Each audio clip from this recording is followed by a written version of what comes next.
morning, boys and girls. Today's Bible point is that God encouraged Elijah in hard times, and God encourages me too. Our memory verse comes from 1 Kings 17:1, and it says, I serve the Lord. He is the God of Israel.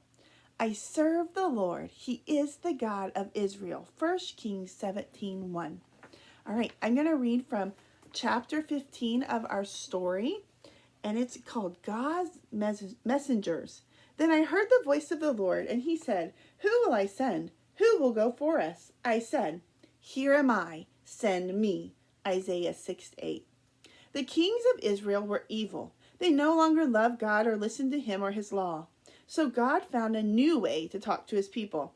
He selected good men to be his prophets, his messengers. He spoke to them directly, and then they spoke his exact words to the people of Israel. Over the next 208 years, God sent 9 prophets to speak to the people for him. Courageous prophets. A wild-looking man from the desert stormed into the palace and announced to King Ahab, The one true God of Israel has sent me to tell you that there will be no rain until he decides to send it. Years of drought are ahead. Elijah was a prophet of God. He was the voice of goodness and the voice of God. Evil King Ahab and his wife Jezebel were angry at Elijah. They wanted to kill him, but God kept him safe. Go to the Kerith ravine on the other side of the Jordan River, said God to Elijah. Stay there and be safe. Elijah trusted God. He ran to the brook in the ravine and camped there for a long time. Every morning and evening, God sent ravens with bread and meat for Elijah, so he never went hungry. Elijah rested, waiting for God to direct him. Finally, God told Elijah to speak again to Ahab. When Ahab saw Elijah coming, he said, So it's you. You are the reason we have had no rain. The drought was your fault, not mine, replied Elijah. You turned away from God and worshipped the false god Baal. Elijah challenged Ahab. If you don't believe me, let's see whose God is the true God. Ahab eagerly accepted this challenge. He gathered all the people and all the priests of Baal at Mount Carmel. There Elijah explained the test. They would see whose God could start a fire on an altar. The Baal priests prepared an altar and prayed to Baal for fire. Nothing happened. The priests prayed all morning long. No fire. They whooped and hollered, jumping up and down, begging Baal for fire. And nothing happened.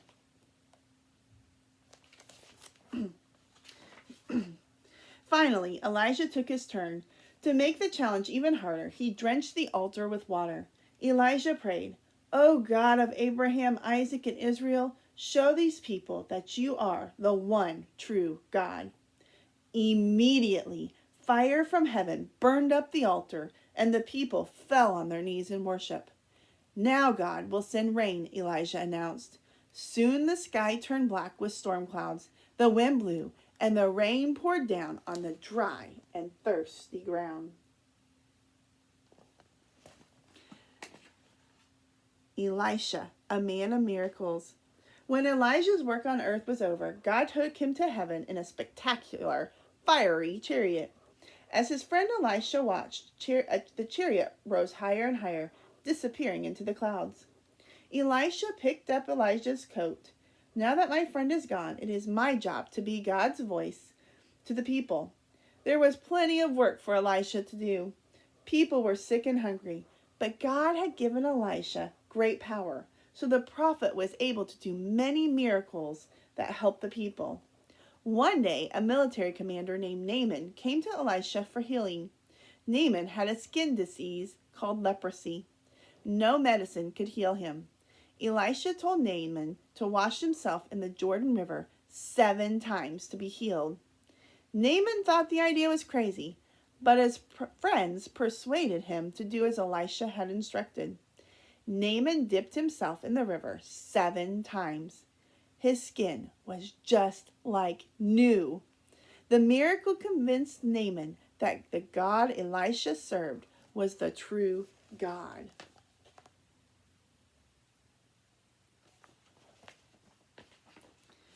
Okay, boys and girls, that's pretty awesome, isn't it? We just have to trust God. God's people divided into two kingdoms, Judah and Israel. Israel had a series of evil kings. One of the worst was Ahab, whose wife was Jezebel, and she was even more evil than he was. At the same time, though, there was a man living in Israel who loved God and did God's work. His name was Elijah, and God chose him to speak to King Ahab. Elijah went to Ahab and gave him this message from God. The message said there would be no rain in all of Israel until Elijah said it would rain. Of course, Ahab was not pleased with this message. He was not happy at all. But how did God encourage Elijah during those years without rain?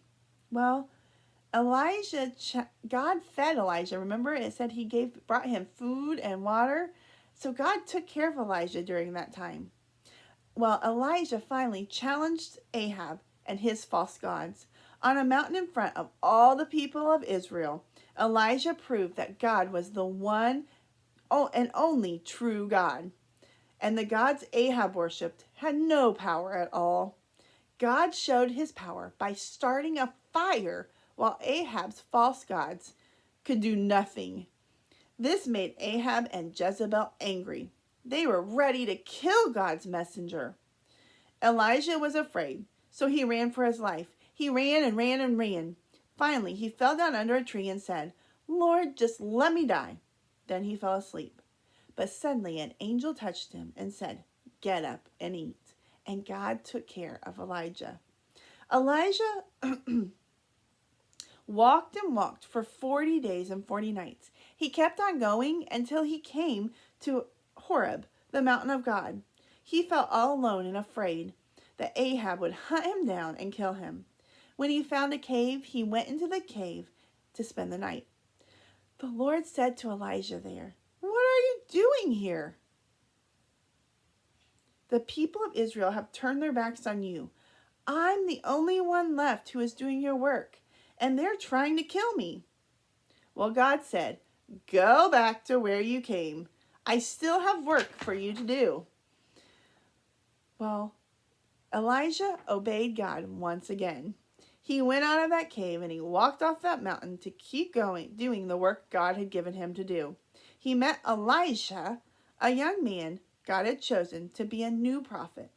Elijah's job now was to teach Elisha about giving the people God's message.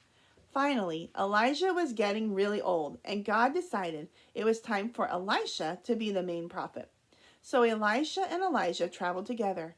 They kept walking and talking together, and suddenly a chariot of horses appeared. Fire was all around them. The chariot and horses came between Elijah and Elisha, and Elijah went to heaven in a strong wind. Elijah's long life serving God was over, and he got to go to heaven without dying first. Well, God encouraged Elijah. Even in those hard times when he was being chased and hunted, God was there with him. And he made a promise that he would be there and he would encourage him in the hard times. And it helped Elijah keep going and keep spreading God's word that he was the true God. Elijah's story reminds us that God knows what we feel and he wants to encourage us. So even when you're feeling like you can't go on anymore, or it's too hard, it's too rough, remember that God is with you and he's there to encourage you and remind you that you are doing good for him. Boys and girls, have a great week.